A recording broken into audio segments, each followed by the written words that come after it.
taknemmelige. Altså, det har været en kæmpe rejse for os. Og vi er så taknemmelige. Vores kunder og de frivillige, erhvervsudviklingen, der er GROFA, som 100% er bag ved os. Vores salgschef Lone, altså, og vores ansatte selvfølgelig, ikke også? Så vi er bare så taknemmelige.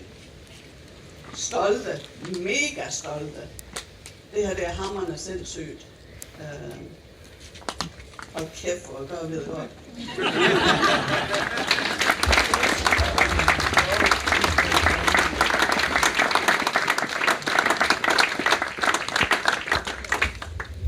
Jamen, I skal 1000 tak alle sammen.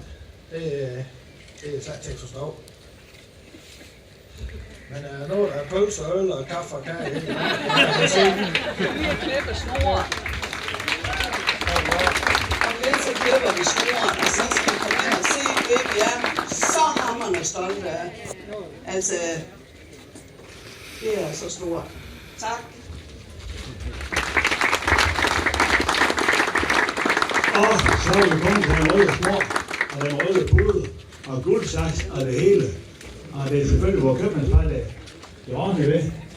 Så det er en fortællelse, at vi kommer ind og handle.